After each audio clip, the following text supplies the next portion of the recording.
Hello everyone, you are welcome to this amazing class. On this edition, we are going to expand this bracket that has a lot of expressions that we have to expand. And the problem is open bracket x plus 3, closing bracket, times bracket x squared minus 2x plus 1, bracket close, all minus open bracket x minus 1, bracket close, open bracket x squared plus x plus 1. So now let's go right ahead and solve these problems. The method we are going to use, we are going to expand the first two expressions and then subtract it by the solution of the other two expressions. So we're going to do them separately. Expand x plus 3 bracket x squared minus 2x plus 1. So first of all, we'll write x will expand x squared minus 2x plus 1, while plus 3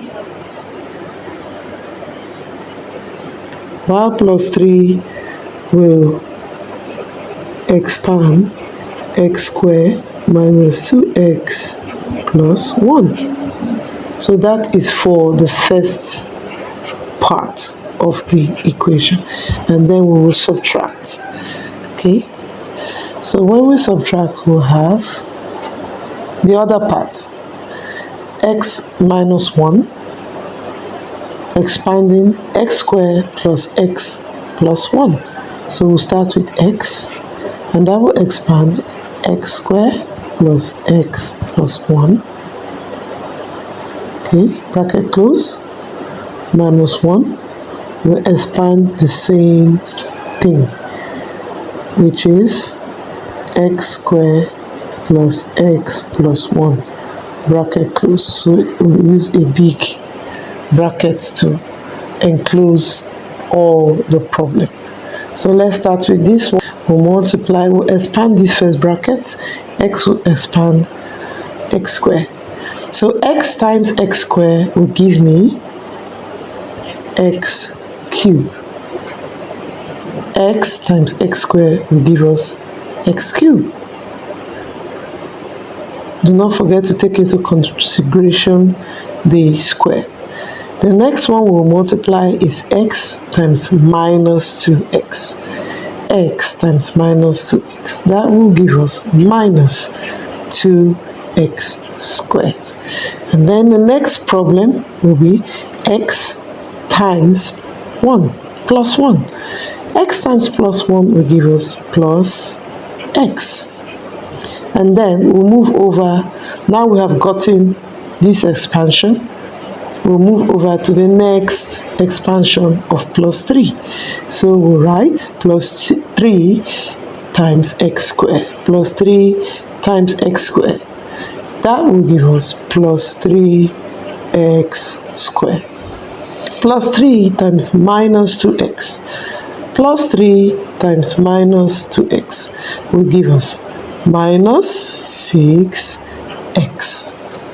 Then the next problem will be plus 3 times plus 1, which will give us plus 3.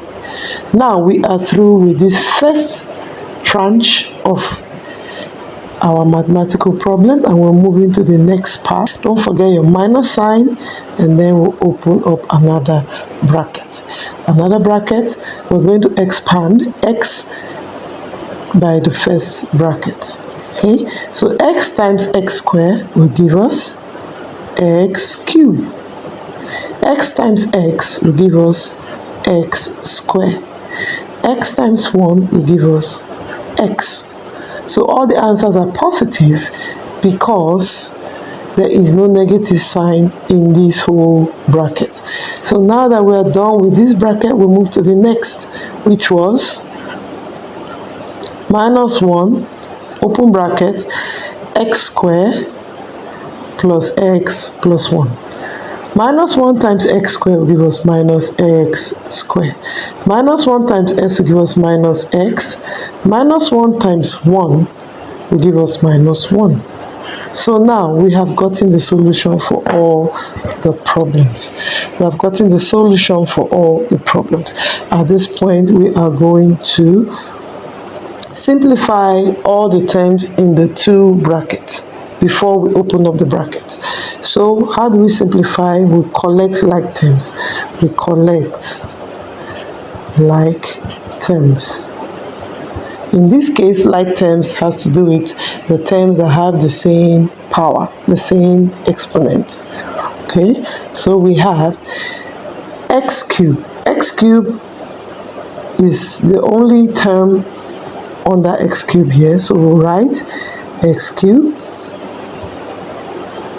And then we'll move to the next, which is x squared. So we have minus 2x squared plus 3x squared. Then we'll move to the next, which is plus x and minus 6x. And finally, we have plus 3, which is the lone term. We put the brackets again, and then we remember your minus. Remember your minus. Open the bracket again, and then we collect like terms. We have x cubed, which is alone. And then we have x squared and minus x squared. So we say plus x squared minus x squared. Then we have plus x minus x, plus x minus x. And finally, we have minus 1. And then we close the bracket. So what do we do next? We simplify. So this bracket has x cubed. Then we have minus x squared plus 3x. So if you flip this over, it's the same thing as 3x squared minus 2x. 3x squared minus 2x squared, which is plus x squared. Then we have the next one, which is minus 6x plus x, which if we flip over, it will be minus 6x plus x, which will give us minus 5x plus 3, bracket close, minus, bracket open. Now we move to the next part of this equation. So x cubed will be written x cubed because it's alone. Then we have x squared minus x squared, which will give us 0. X minus x, which will give us 0. And we're left with minus 1. So this is what we are left with in this equation. Now it's time for us to open our brackets. Since there is nothing affecting this bracket, when we open it, it's going to be exactly as it looks like, which is x cubed plus x squared minus 5x plus 3. Then the next one will be, there's a negative here. And then because there's a negative, a lone negative in front of this bracket, we know that there is an imaginary 1. So we're going to multiply minus 1 by all the terms inside this bracket. So minus 1 times x cubed will give us minus x cubed. Minus 1 times minus 1, minus 1 times minus 1 will give us 1. Because the two negatives will turn to positive. So we'll have plus 1. So now we have a single expression for everything, which we will also rearrange according to like terms. Okay, so we have x cubed here and x cubed here. So we write it out. Write x cubed minus x cubed. We are left with x squared. The next one is x squared. So say plus x squared. The next term is minus 5x. So write minus 5x. The next term is plus 3 and plus 1. So write plus 3 plus 1. So let us simplify. This already will give us 0. When a number or a term subtracts itself, it gives us 0. So x cubed minus x cubed is 0. So we are left with x squared plus 5x plus 3 plus 1 will give us 4. So let's write it out. We will have x squared minus 5x plus 4. And this is the simplified form of our initial equation. Thank you for listening and stay tuned for more solutions.